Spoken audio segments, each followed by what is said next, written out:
ان لوگوں نے مجھ سے اپنے کئی مخالفوں کی جاسوسی کروائی۔ ایک مرتبہ مجھے ناجائز اسلحے سے بھری ہوئی گاڑی کے ساتھ انورادھا پور سے گالے تک کا طویل سفر کرایا گیا۔ ایک مرتبہ ایک کالج گرل کے اغوا کی ذمہ داری مجھے سونپی گئی۔ میں جس قسم کے کام کر رہی تھی ان میں میری عزت و جان کو ہر وقت خطرہ لاحق رہتا تھا، لیکن میں اس دلدل سے نہیں نکل سکتی تھی۔ 3-4 ماہ پہلے کی بات ہے، دھرمان کاکا کی طرف سے مجھے حکم ملا کہ میں دبئی پیلس میں ملازمت کے حصول کی کوشش کروں گی۔ دبئی پیلس دراصل اسی ریسٹ ہاؤس کو کہا جاتا ہے جہاں آج کل میں ملازم ہوں۔ اس حکم کے ساتھ ایک انگریزی اخبار کا تراشا بھی تھا جس میں دبئی پیلس کے لیے پڑھی لکھی ملازماؤں اور ملازموں کی ضرورت کا اشتہار تھا۔ میں حسب ہدایت انٹرویو کے لیے پہنچی اور غیر متوقع طور پر مجھے منتخب کر لیا گیا۔ دھرمان میری اس کامیابی پر بہت خوش ہوا اور اس نے میرے ذمے جیون جی کی تمام واجب الادا رقم معاف کر دی، لیکن اب اس معافی کا کیا فائدہ تھا؟ میں ناک بلیک میلنگ کے دلدل میں دھنس چکی تھی۔ چند لمحے توقف کر کے آروشی نے ساڑی کے پلو سے آنسو پوچھے اور وین کے شیشوں سے باہر تاریکی میں گھورنے لگی۔ بارش کا ساز ایک بار پھر اونچے سروں میں بجنے لگا تھا۔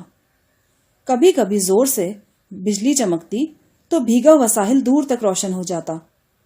ناریل اور کیلے کے جھنڈ، چمکیلی ریت پر دور کسی چھوٹے سے چائے خانے کی جھوپڑی سے آگے خلیج مینار کا لامتناہی پانی اور پانی کے اوپر ہزار ہاتھ چھوٹی بڑی لہریں، سب کچھ ایک لمحے کے لیے آسمانی برق کی روشنی میں نہا کر تاریکی میں ڈوب جاتا تھا، اور بند وین کے اندر گہری سیاہ آنکھوں والی آروشی اپنی روداد غم جاری رکھے ہوئے تھی۔ اس نے کہا، یہ صرف 1 ماہ پہلے کی بات ہے۔ دھرمان کی طرف سے جیون جی نے مجھے پیغام دیا کہ ریسٹ ہاؤس میں شیخ صاحب کا ایک خاص مہمان آ رہا ہے۔ یہ مہمان چند گھنٹے ریسٹ ہاؤس میں ٹھہر کر چلا جائے گا، تاہم اس کے بعد بھی وہ 3-4 ہفتے تک گاہے بگاہے آتا رہے گا۔ مجھے بڑی رازداری سے شیخ صاحب کے ساتھ اس مہمان کی تصویریں بنانا تھیں، کچھ ایسی تصویریں جن میں وہ دونوں بات چیت کرتے یا بے تکلفی کے ماحول میں بیٹھے نظر آئیں۔ اس مقصد کے لیے دھرمان کی طرف سے مجھے ایک جدید اسپائی کیمرہ دیا گیا۔ جیون جی نے کئی گھنٹے کی محنت سے مجھے اس کیمرے کا مفصل استعمال سمجھایا اور دیگر ضروری باتیں بتائیں۔ ان باتوں سے مجھے اندازہ ہوا کہ شیخ صاحب کا مہمان کسی بڑے جرم میں ملوث ہے، اور یہ لوگ ثابت کرنا چاہتے ہیں کہ شیخ صاحب سے اس شخص کے گہرے روابط ہیں۔ یوں وہ شیخ صاحب کو بھی اس جرم میں شریک ٹھہرانا چاہتے تھے۔ مجھے یوں محسوس ہو رہا تھا کہ میں ہر گزرنے والے دن کے ساتھ ایک شکنجے میں جکڑی چلی جا رہی ہوں۔ کبھی کبھی میرا دل چاہتا تھا کہ اس شکنجے کو توڑ کر نکل جاؤں۔ اسی خواہش کے زیر اثر مجھ سے غلطی ہو گئی۔ میں نے سوچا میں سب کچھ چھوڑ چھاڑ کر یہاں سے فرار ہو جاؤں گی۔ میرے سابق شوہر کا ایک دوست آنند پولیس میں انسپیکٹر ہے، وہ مجھ میں دلچسپی لیتا ہے۔ میری خاطر وہ یہ نوکری، یہ شہر سب کچھ چھوڑ کر جا سکتا ہے۔ میں اس سے ملنے کولمبو گئی۔ نہ جانے کس طرح دھرمان کاکا کو اس کی خبر ہو گئی۔ اگلے روز وہ خوفناک واقعہ ہوا جس میں میری بہن کا سب کچھ اجڑ گیا۔ واردات کے صرف 1 گھنٹے بعد مجھے کاکا کی طرف سے ایک ٹائپ شدہ پیغام مل گیا تھا۔ اس پیغام میں کاکا نے لکھا تھا، یہ صرف فلم کا ٹریلر ہے، اصل فلم بہت دہشتناک ہوگی۔ تمہاری بہن، بہنوئی اور 2 سالہ بھانجا سب ہمارے نشانے پر ہیں، تو میں نے کہیں بھی لے جاؤ وہ ہمارے نشانے پر رہیں گے۔ سلامتی کا راستہ صرف ایک ہی ہے، اپنے دماغ سے نافرمانی کا خناس نکال دو اور وہ کرو جو تم سے کہا گیا ہے۔ اس رات بہت سوچ بچار کے بعد میں نے خود کو حالات کے رحم و کرم پر چھوڑ دیا۔ میں اپنی ذات پر تو ہر مصیبت جھیل سکتی تھی، لیکن یہ برداشت نہیں کر سکتی تھی کہ میری وجہ سے میری بہن یا کسی دوسرے عزیز پر کوئی آفت ٹوٹے۔ ان بلیک میلروں کی جڑیں بہت گہری ہیں۔ گلی محلے سے لے کر تھانے کچہری تک ہر جگہ ان کے آدمی موجود ہیں۔ میں اکیلی جان ان کا کیا بگاڑ سکتی تھی؟ لہٰذا میں نے وہی کیا جو وہ چاہتے تھے۔ پچھلے 2 ہفتے میں نے 3-4 دفعہ اسپائی کیمرے سے شیخ قاسم اور ان کے مہمان کی تصویریں اتاری ہیں۔ ایک فلم میں نے پچھلے ہفتے اشوک وغیرہ کو پہنچائی تھی، دوسری آج دی ہے۔ آج جیون جی نے مجھے ایک اور ڈیوٹی سونپ دی ہے۔ یہ ڈبیا جو تم نے مجھ سے چھینی ہے جیون جی نے ہی دی تھی۔ اس میں ایک چھوٹا سا مائکروفون چھپا ہوا ہے جسے اسٹیکر کے ذریعے کہیں بھی چسپاں کیا جا سکتا ہے۔ ساتھ میں ایک ریسیور بھی ہے۔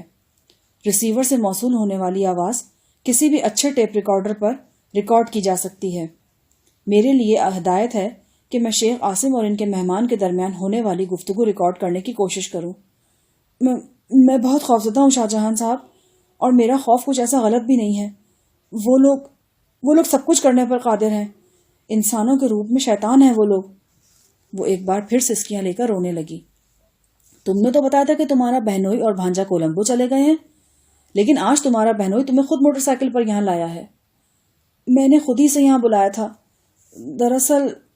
دراصل میں یہ اکیلی نہیں آنا چاہتی تھی۔ کیوں؟ سواری کی مشکل تھی، اور ویسے بھی… وہ کچھ کہتے کہتے چپ ہو گئی۔ جب میں نے اصرار کیا تو وہ بولی، جب سے میں آنند سے ملی ہوں، کاکا اور اس کے ساتھیوں کا رویہ مجھ سے بہت سخت ہو گیا ہے۔ خاص طور پر کاکا کے ساتھی جیون جی اور امر ناتھ مجھ سے گالم گلوچ کرتے ہیں، اور موقع دیکھ کر دست درازی سے بھی باز نہیں آتے۔ پچھلی مرتبہ انہوں نے اتنی درندگی سے میرے جسم پر چٹکیاں کاٹی ہیں کہ ان کے نشان اب تک تازہ ہیں۔ یہاں اندھیرا ہے، ورنہ میں تمہیں دکھاتی۔ آخری الفاظ کہتے کہتے اس کا گلا رند گیا اور وہ سر جھکا کر خاموش ہو گئی۔ تمہاری بہن پر مجرمانہ حملہ بھی اسی جیون جی اور امر ناتھ وغیرہ نے کیا تھا؟ میرے سوال کا جواب آروشی نے اس بات میں دیا اور ساڑی کے پلو میں چہرہ چھپا کر ہچکیاں روکنے لگی۔ اسی دوران میں وین کے عقب میں بے ہوش شخص پھر کسمسانے لگا تھا۔ آروشی اس کے بارے میں بہت فکر مند تھی۔ میں نے اسے تسلی دی کہ چوٹ شدید نہیں ہے، 1-8 گھنٹے میں وہ مکمل طور پر ہوش میں آ جائے گا۔ اس کا ریوالور اور ٹارچ میں نے درخت کے نیچے سے ڈھونڈ لی تھی۔ اس کی 125 cc موٹر سائیکل کو بھی کھینچ تان کر میں نے وین کے عقبی حصے میں چڑھا دیا تھا۔ کچھ دیر بعد ہم ریسٹ ہاؤس کی طرف واپس جا رہے تھے۔ آروشی اور اس کا بہنوئی 2.5-3 گھنٹے پہلے ریسٹ ہاؤس سے ہی روانہ ہوئے تھے۔ دونوں کو ہلکی پھلکی چوٹیں بھی آ چکی تھیں۔ وین پر چڑھاتے ہوئے موٹر سائیکل کی ہیڈ لائٹ بھی ٹوٹ گئی تھی، لہٰذا آروشی کے لیے بہانہ بنانا بہت آسان تھا کہ راستے میں وہ دونوں موٹر سائیکل سے گر گئے تھے۔ آروشی کا بہنوئی سر پر چوٹ لگنے سے بے ہوش ہو گیا تھا۔ وہ بے یار و مددگار جنگل میں کھڑی تھی۔ کسی کو کیا ضرورت پڑی تھی کہ وہ اس کہانی کی تصدیق کرتا پھرتا، اور اگر کوئی کرنا بھی چاہتا تو حقیقت تک پہنچنا ان کے لیے بہت مشکل تھا۔ راستہ بھر میں آروشی سے تسلی تشفی کی باتیں کرتا رہا۔ میں نے اسے یقین دلایا کہ آج میرے اور اس کے درمیان جو گفتگو ہوئی ہے وہ ہمیشہ راز رہے گی، اور اس گفتگو کے سبب آروشی پر کوئی آنچ نہیں آئے گی۔ وہ میری ذات کو تو اہمیت اسی وقت سے دینے لگی تھی جب میں نے شنکر جیسے خطرناک شخص کو آڑے ہاتھوں لیا تھا۔ اب ایک ہمراز کی حیثیت سے وہ مجھ پر کچھ اعتماد بھی کرنے لگی تھی۔ یہ تو میں نہیں کہہ سکتا تھا کہ میری صورت میں سے اپنی گھٹا ٹوپ زندگی میں امید کی کوئی کرن نظر آ گئی تھی، لیکن اتنا ضرور تھا کہ مجھے سب کچھ بتا کر اس کے دل کا بوجھ ہلکا سا ہو گیا تھا۔ میں نے اسے ہدایت کی کہ وہ اپنے معمولات جاری رکھے، بس یوں سمجھے جیسے اس کے اور میرے درمیان کوئی بات چیت ہوئی ہی نہیں ہے۔ مائکرو فون والی ڈبیا اسے واپس کرتے ہوئے میں نے کہا، اس کا استعمال بھی ویسے ہی کرو جیسے تم نے سوچ رکھا ہے۔ اس نے اس بات کا کوئی جواب نہیں دیا۔ راستے میں نے آروشی سے اس مہمان کا نام اور حلیہ بھی دریافت کیا جس سے شیخ عاصم کا تعلق ثابت کرنے کی پراسرار کوششیں کی جا رہی تھیں۔ آروشی کی معلومات کے مطابق اس شخص کا نام زاکوان سجاف تھا۔ شیخ عاصم اسے کبھی کبھی سجافی کے نام سے بھی بلاتا تھا۔ وہ 40-45 سال کا ایک بالکل کلین شیپ اور صفا چٹ شخص تھا۔ نظر کی کمانی دار اینک پہنتا تھا۔ یہ حلیہ سنتے ہی مجھے یاد آ گیا کہ اس ٹائپ کے ایک سرخ و سفید شخص کو میں نے ریسٹ ہاؤس میں دیکھا ہے۔ اس رات میں اپنے کوارٹر میں لیٹ کر دیر تک اس گورکھ دھندے میں الجھا رہا۔ غزالہ کا یہ خیال 100% درست ثابت ہوا تھا کہ یہاں شیخ عاصم کے گرد کسی سازش کا تانا بانا بنا جا رہا ہے۔ ممکن تھا کہ شیخ عاصم کو بھی اس سازش کی بھنک پڑ چکی ہو، مگر یقینی بات تھی کہ وہ اس سازش کے خد و خال سے واقف نہیں تھا۔ غزالہ کی معلومات بھی صرف آروشی تک محدود تھیں۔ اس کا خیال تھا کہ آروشی کے حرکات و سکنات مشکوک ہیں اور وہ کچھ کر رہی ہے۔ وہ اس کچھ کے بارے میں مجھے کچھ بتانا چاہتی تھی، لیکن اس انکشاف سے صرف ایک رات قبل شنکر نے مجھے ایک اور ذلیل چکر میں پھنسا دیا تھا۔ اب ضروری تھا کہ میں غزالہ سے بات کروں، اس لیے بھی کہ صورتحال ہم دونوں پر واضح ہو سکے، اور اس لیے بھی کہ کہیں مشرقی بیوی ہونے کے ناطے غزالہ اپنے شوہر نامدار کو آروشی کے کردار سے آگاہ نہ کر دے۔ اگر ایسا ہوتا تو یقیناً آروشی پر ستم کا پہاڑ ٹوٹ پڑتا۔ لیکن سوال یہ تھا کہ غزالہ سے ملاقات کیسے کی جائے۔ میرا رہائشی حصے میں داخلہ بند تھا۔ غزالہ نے بھی بیڈ روم والے واقعے کے بعد میری طرف پلٹ کر نہیں دیکھا تھا، اور وہ دیکھتی بھی کیسے؟ اس کی جگہ کوئی بھی عورت ہوتی، ان حالات میں اس کا رد عمل یہی ہوتا۔ بہرحال امید کی موہوم سی کرن اب بھی میرے دل میں موجود تھی۔ کسی وقت میں سوچتا تھا کہ شاید غزالہ میری سنگین حرکت کے پیچھے جھانکنے میں کامیاب ہو جائے اور میری بد اخلاقی کے اصل محرک تک پہنچ کر اس کا دل میری طرف سے صاف ہو جائے۔ میں دن چڑھے تک جاگتا رہا اور بستر پر کروٹیں بدلتا رہا۔ 6 بجے کے لگ بھگ میں نے پورچ کی طرف سے شیخ عاصم کی گاڑی سٹارٹ ہونے کی آواز سنی۔ وہ الگ صبح جاگنگ کے لیے نکلتا تھا۔ مجھے یقین تھا کہ غزالہ اس وقت بیڈ روم میں اکیلی ہوگی۔ کچن میں ابھی اتنی صبح کوئی نہیں ہوتا تھا۔ میں کچن کے انٹرکام پر غزالہ سے رابطہ کر سکتا تھا۔ ذہن میں اس اچانک آنے والے خیال کے تحت میں بستر سے اٹھا، لیکن پھر پاؤں نیچے اتارنے کی نوبت نہیں آئی۔ میرے تصور میں یکا یک شنکر کی دھمکیاں اور فریال کی چیخو پکار گونجنے لگی تھی۔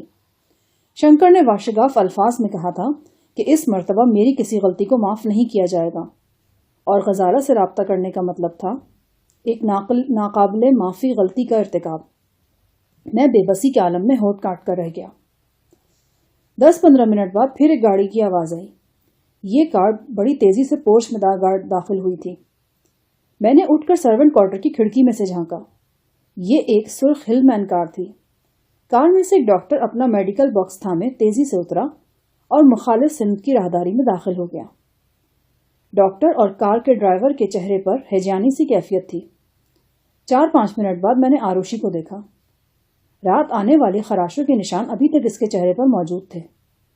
اس کا چہرہ پریشانی اور ہراس کی آماج کا بنا ہوا تھا۔ وہ قریباً بھاگتی ہوئی عمارت کے رہائشی حصے کی طرف گئی اور میری نگاہوں سے اوجھل ہو گئی۔ میرا دھیان فوراً آروشی کے بہنوئی کی طرف چلا گیا۔ رات میرے ہاتھوں اس کے سر کے پچھلے حصے پر خاصی چوٹ آئی تھی۔ وہ قریباً 1 گھنٹہ گہری بے ہوشی میں رہا تھا۔ تاہم جب ہم 10-11 بجے ریسٹ ہاؤس واپس لوٹے تھے تو وہ ہوش میں آ چکا تھا اور وین کے عقبی حصے میں آروشی اس سے باتیں کر رہی تھی۔ مجھے ہرگز توقع نہیں تھی کہ اس کی حالت پھر بگڑ جائے گی۔ اگر یہ بھاگ دوڑ اسی شخص کے لیے تھی تو حیرت کی بات تھی۔ میں کمرے سے نکلا اور اس راہداری کی طرف بڑھا جہاں آروشی اور اس کی بہن رہائش رکھتی تھی۔ ابھی میں نے راہداری میں قدم رکھا ہی تھا کہ مجھے نینا کا شوہر نظر آ گیا۔ اس کے سر پر پٹی بندھی تھی اور وہ ہنگامی انداز میں کسی کو ٹیلی فون کر رہا تھا۔ اس کا مطلب تھا کہ وہ خیریت سے ہے، تو پھر کس کی خیریت مشکوک تھی؟ یہی کچھ سوچتا ہوا میں آروشی کی بہن نینا کے کمرے میں داخل ہوا تو وہ بستر مرگ پر نظر آئی۔ اس کی سانس اکھڑ چکی تھی، رنگ لیموں کی طرح زرد تھا اور اس میں نیلاہٹ داخل ہو چکی تھی۔ 2 عورتیں اس کے منہ میں پانی ٹپکانے کی کوشش کر رہی تھیں۔ وہ سر کے اشارے سے انہیں منع کر رہی تھی۔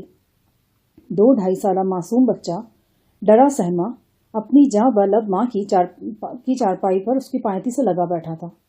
کیا ہوا نینا؟ کیا ہوا تمہیں؟ میں نے دونوں ہاتھوں سے اس کی کلائی تھامتے ہوئے کہا۔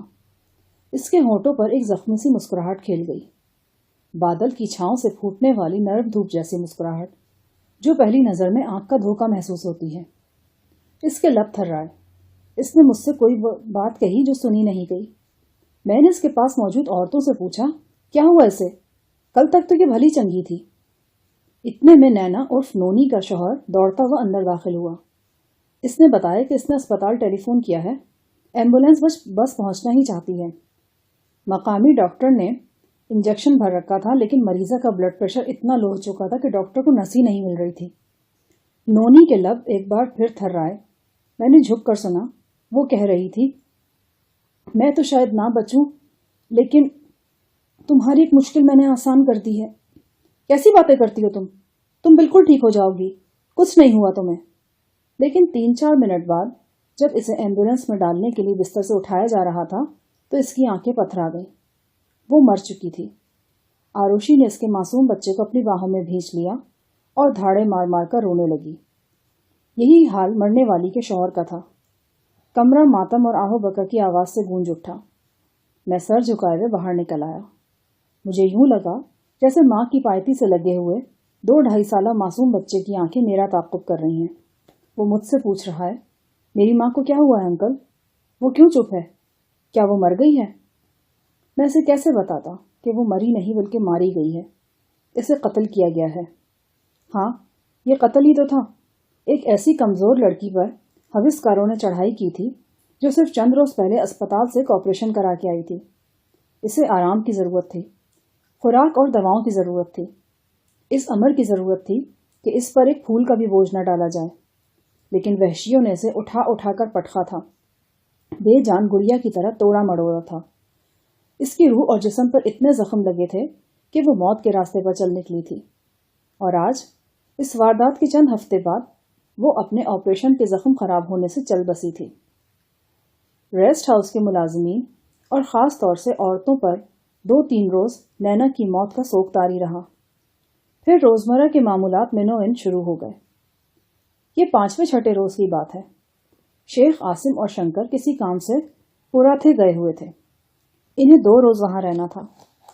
ان کی غیر موجودگی سے فائدہ اٹھا کر ہیڈ خانسامہ نے ایک دن کی چھٹی کر لی تھی۔ اس روز مجھ پر کچھ اضافی ذمہ داریاں عائد ہو گئی تھیں اور میں الگ صبح کچن میں پہنچ گیا۔ رات کے جھوٹے برتنوں کا انبار لگا ہوا تھا۔ شاہجہان LLB کو اپنے دستانہ پوش ہاتھوں سے یہ برتن مانجنے تھے، اور اس طرح مانجنے تھے کہ پیرس کی بیش قیمت کراکری پر خراش تک نہ آنے پائے۔ یقیناً یہ عمل ہیرے تراشنے سے زیادہ مشکل تھا، لیکن میرا تجربہ اب مددگار ثابت ہونے لگا تھا۔ میں اپنی کلائی اور کوہنی کے خم کو کسی شکنجے کی طرح استعمال کر کے برتن تھام لیتا تھا اور دوسرے ہاتھ سے اس کی صفائی کرتا تھا۔ دیگر چھوٹے موٹے کام بھی میں اسی خاص انداز میں انجام دینے پر قادر ہو گیا تھا۔ باقی ملازمین تعجب اور دلچسپی سے مجھے دیکھتے تھے، لیکن اس بارے میں کوئی تبصرہ نہیں کرتا تھا۔ میں برتنوں میں مصروف تھا جب دیوار پر لگے ہوئے انٹرکام کا بزر بج اٹھا۔ میں نے ریسیور کان سے لگایا۔ دوسری طرف غزالہ تھی۔ ہیلو خانسامہ۔ ہیلو، میں نے جواب دیا۔ وہ شاید گہری نیند سے اٹھی تھی۔ میری آواز پہچانے بغیر بولی، آج میں بیڈ ٹی نہیں لوں گی، مجھے تھرمس میں نمکین گرم پانی پہنچا دیجیے۔ ناشتے میں آج کیا ہے؟ غزالہ کے سوال کا میرے پاس جواب نہیں تھا۔ یہ سارے معاملات ہیڈ خانسامہ اور اس کے 2 ماتحت ڈیل کرتے تھے۔ ان میں سے اس وقت کوئی بھی کچن میں موجود نہیں تھا۔ میں نے کھنکار کر گلا صاف کیا اور ٹھہرے ہوئے لہجے میں کہا، میں شاہجہان بول رہا ہوں۔ کون؟ دوسری طرف سے تیز لہجے میں پوچھا گیا اور فوراً ہی سلسلہ منقطع کر دیا گیا۔ مجھے لگا جیسے غزالہ میری آواز تک سننے کی روادار نہیں، مجھ سے ملنا تو دور کی بات ہے، وہ میرے سائے سے بھی بچنا چاہتی ہے۔ میں کتنی ہی دیر گمسم ریسیور کان سے لگائے کھڑا رہا، پھر اپنے کام کی طرف متوجہ ہو گیا۔ اس وقت میری حیرت کی انتہا نہ رہی جب 1 منٹ بعد پھر انٹرکام کا بزر بج اٹھا اور میں نے ریسیور اٹھایا تو دوسری طرف غزالہ کو پایا۔ اس مرتبہ اس کی آواز ہی نہیں، لہجہ بھی بدلا ہوا تھا۔ وہ ٹھہرے ہوئے انداز میں بولی، شاہجہان صاحب، 3-4 دن سے میں آپ سے خود بھی ملنا چاہ رہی تھی۔ اچھا ہوا آپ سے بات ہو گئی۔ آروشی کی مرحوم بہن نے مجھے سب کچھ بتا دیا ہے۔ میں جانتی ہوں کہ اس رات آپ میری خوابگاہ میں کیوں گھسے تھے۔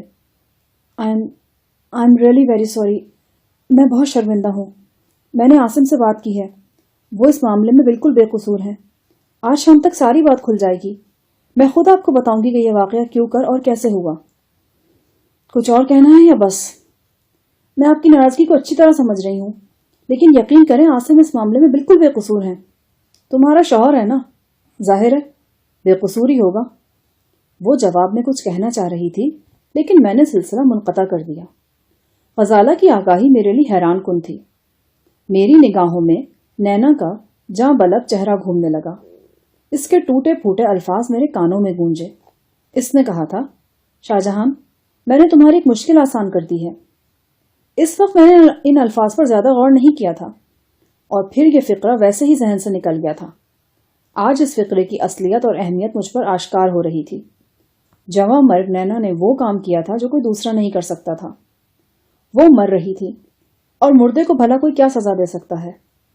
لہٰذا اس نے وہ بات غزالہ سے کہہ دی تھی جو اس کی بہن یا شوہر کہنے کی جرات نہیں کر سکتے تھے۔ اس نے بڑی درد مندی اور دلیری سے غزالہ کے سامنے میری صفائی پیش کر دی تھی۔ جیسا کہ مجھے بعد میں پتا چلا، جب الگ صبح نینا پر جان کنی کا عالم طاری ہوا تو غزالہ بحیثیت مالکن اور ڈاکٹر کے اسے دیکھنے آئی تھی۔ اس وقت نینا نے غزالہ کو مواصلات کے اس قدرتی رابطے کے بارے میں بتایا